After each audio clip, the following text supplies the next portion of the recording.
तो नेचुरली वो फिर दिसंबर में बढ़ाने के बारे में सोच सकते हैं। अब मैं आपको बताऊं कि ये जो मौसम है हम लोगों के सामने, इस मौसम में चूँकि खरीफ की पैदावार आती है मार्केट में, तो ऑटोमेटिकली इन्फ्लेशन गोज डाउन। ये हर साल का अनुभव है कि unless other factors intervene, inflation, especially food inflation, will start going down starting September 15th onwards. लेकिन इस मौसम के बावजूद और एग्रीकल्चरल प्रोड्यूस के मार्केट में आने के बावजूद इन्फ्लेशन कम नहीं हो रहा है, बढ़ रहा है, स्पेशली फूड इन्फ्लेशन। और ये बड़ा चिंता का विषय है, क्योंकि यहीं से बैठकर मैंने आपको कहा है, कई बार कहा है, हर इंटरव्यू में कहा है कि what the government is done is they have abandoned their responsibility of controlling inflation and put it स्क्वायरली on the RBI. Now RBI बेचारी क्या करेगी? RBI has only one policy instrument, and that policy instrument is the monetary policy. तो monetary policy में आप दो ही काम कर सकते हैं कि आप लिक्विडिटी कम करें, मार्केट में कम पैसा जाए, या आप इंटरेस्ट रेट बढ़ाते जाइए। तो RBI ये कर रही है, but this is, as I said, complete abdication of responsibility on the part of the government.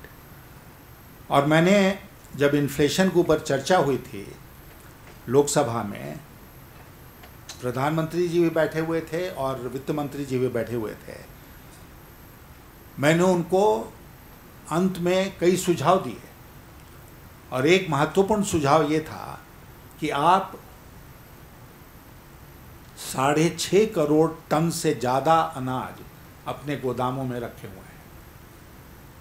इसमें से आज हमने कहा कि आप जब उत्तर देंगे तो आप घोषणा कीजिए कि हम 1.5 करोड़ टन अनाज या 2 करोड़ टन अनाज तुरंत रिलीज करना शुरू करेंगे मार्केट में। इस घोषणा से ही जो फूड इन्फ्लेशन है उसके ऊपर असर पड़ना शुरू हो जाएगा कि गवर्नमेंट अब रिलीज करेगी मार्केट में ज़्यादा अनाज, और जब फूड इन्फ्लेशन नियंत्रण में आएगा तो उसका असर दूसरे इन्फ्लेशन के ऊपर भी पड़ेगा, और धीरे धीरे वो इन्फ्लेशन भी कम होता जाएगा। लेकिन सरकार अपनी जिम्मेदारी से बच रही है, बचने की कोशिश कर रही है, और सारा दारोमदार उसने आरबीआई के कंधे के ऊपर डाल दिया है। ऐसा कभी नहीं हुआ है। सरकार की जिम्मेदारी है कि वो फिस्कल पॉलिसी बनाए, और आरबीआई की जिम्मेदारी है मॉनेटरी पॉलिसी। दोनों जब तक साथ साथ नहीं चलेंगे तब तक किसी एक का असर अर्थव्यवस्था के ऊपर नज़र नहीं आएगा। और फिस्कल पॉलिसी में सरकार बुरी तरह फेल हो गई है। फिस्कल पॉलिसी का मतलब हुआ कि आप अपने घाटे को कम करें, और अभी जो पिछले सत्र में उन्होंने 53,000 करोड़ रुपया, 53,000 करोड़ रुपये जो कहा है कि हम अधिक बोरो करेंगे, आरबीआई अपने डॉक्यूमेंट में खुद कह रहा है कि it will have a crowding out effect, that there will be so much money less for private sector investment. और इन्वेस्टमेंट का जो आंकड़ा है, हम लोगों ने अपने वेबसाइट पर एक पत्र रिलीज़ किया है हमारे राष्ट्रीय अध्यक्ष जी का, जो उन्होंने कल प्रधानमंत्री जी को लिखा है, और उसमें उन्होंने इन्हीं बातों का जिक्र किया है कि अर्थव्यवस्था की क्या दुर्दशा हो गई है। और ये कल की बात है। हम लोगों ने एंटिसिपेट किया था कि आज आरबीआई रेट्स नहीं बढ़ाएगी, लेकिन हमारा दुर्भाग्य है कि आज फिर आरबीआई ने इंटरेस्ट रेट्स बढ़ा दिया है, और इसका एक ही असर पड़ेगा, और वो असर है कि अर्थव्यवस्था में और मंदी आएगी। इसको कोई रोक ही नहीं सकता है। और इसलिए बार बार जो कहा जा रहा है कि इन्फ्लेशन रेट अगले 2 महीने में कम हो जाएगा, और हर 2 महीने के बाद वो कहते हैं 2 महीने में कम हो जाएगा, और हुआ नहीं, और बार बार इंटरेस्ट रेट बढ़ाकर एक बहुत ही गंभीर परिस्थिति भारत की अर्थव्यवस्था के लिए पैदा हो रही है। और आर्थिक जो मंदी होगी वो अपनी जगह पर है, लेकिन आप ही लोगों ने ये फिगर पुट आउट किया है मीडिया में कि जो इक्वेटेड मंथली इंस्टॉलमेंट्स हैं, EMIs, जो लार्जली मिडिल क्लास ने लिया हुआ है मकान खरीदने के लिए, गाड़ी खरीदने के लिए इत्यादि, उसके ऊपर इस इंटरेस्ट रेट के बढ़ने के पहले ही उन्होंने कहा था कि 6,000 करोड़ रुपए का भार पड़ेगा हर परिवार के ऊपर। कहीं 2,000 बढ़ेगा, कहीं 7,000 बढ़ेगा, कहीं 8,000 बढ़ेगा, और पूरी व्यवस्था को देखी जाए तो we'll end up paying 6,000 crore rupees more. और 6,000 करोड़ रुपया अगर कोई भी वित्त मंत्री बजट में कर बढ़ाकर हासिल करना चाहता है तो उसको 25 बार सोचना पड़ता है कि मैं कहाँ कर बढ़ाकर 6,000 करोड़ रुपया हासिल करूँ, और ये आसानी के साथ ये हो गया। तो इसका जो अर्थव्यवस्था के ऊपर असर पड़ेगा वो तो अपनी जगह पे है, आपके और हमारे ऊपर इसका असर पड़ रहा है, मिडिल क्लास के ऊपर इसका असर पड़ रहा है। और सबसे जो आश्चर्य और तकलीफ़ की बात है, दुख की बात है, वो ये है कि इसका असर जहाँ पड़ना चाहिए वहाँ नहीं पड़ रहा है, यानी कि महंगाई के ऊपर। महंगाई के ऊपर इसका कोई असर नहीं पड़ रहा है, नहीं तो 13 बार RBI ने रेट बढ़ाए और उसके बाद भी इन्फ्लेशन कम नहीं हो 2 साल में।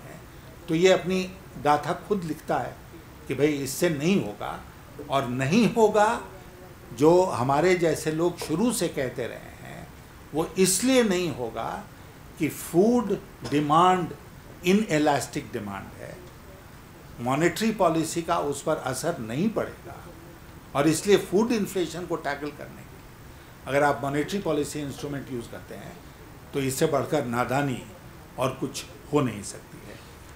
तो आप देखेंगे कि अध्यक्ष जी के पत्र में कई बातें लिखी हैं कि कैसे पिछले साल के मुकाबले में इस साल इन्वेस्टमेंट कम हो गया, और जिसके चलते ग्रोथ रेट के ऊपर असर पड़ रहा है, और भी उसमें कई बातें उन्होंने जिक्र किया है। और प्रधानमंत्री जी से उन्होंने ये कहा है कि आपने नेशनल डेवलपमेंट काउंसिल की मीटिंग में कहा था कि नेगेटिविज़्म के मूड को त्याग के कर हम सब लोगों को इकट्ठे मिलके काम करना चाहिए। तो हम लोग we are willing to cooperate with you provided you do the right things. आप एक के बाद एक गलत काम करते जाएं और कहें कि नेगेटिविज़्म का मूड नहीं होना चाहिए, तो जाहिर है कि होगा। आज RBI ने जो किया है उससे नेगेटिविज़्म का मूड जो है वो और गहराएगा, it will deepen further in the economy. And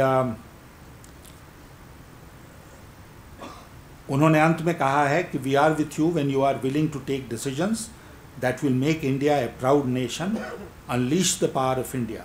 we can be a global economic power where the last citizen can also lead a dignified life। तो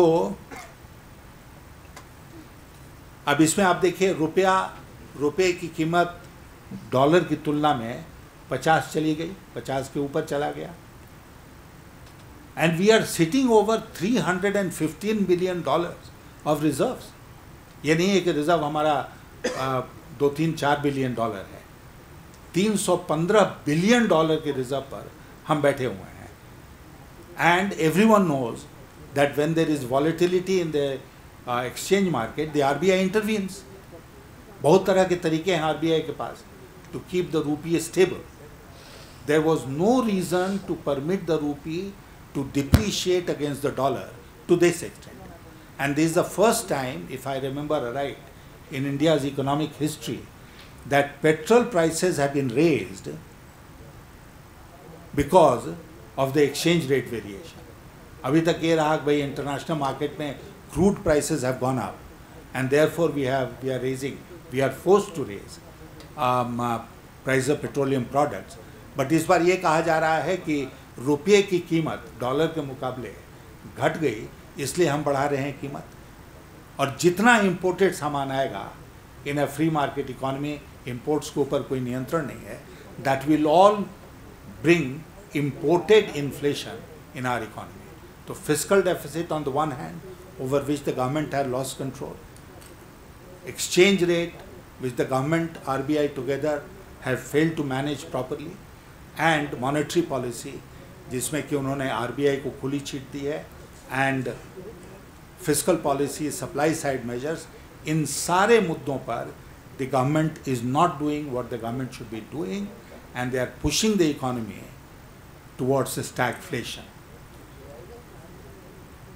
where growth rates will continue to decline and interest and inflation will continue to go up, creating its own dynamics in the economy for long term structure. ये जो structural problems की बात RBI कर रही है, वो structural problems का मतलब कि these are long term problems. There is a policy paralysis which now BJP नहीं कह रहा है, RBI से. वो जो पैराग्राफ मैंने आपको पढ़ के सुनाया, उसका यही मतलब है कि RBI is criticizing the government and saying that there is a policy paralysis. Therefore, the government is not doing what is very obvious, much less what is not obvious. They are not even doing what is very obvious, and they are being criticized by their own central bank. This is a very peculiar situation. And why can't the central bank and the government work together is something which beats me, because all my experience, on the basis of all my experience in the finance ministry, I can tell you that government and RBI always work on the basis of mutual consultation, on the basis of consensus on policy issues. They are never working in contra directions. This is what seems to be happening at the moment.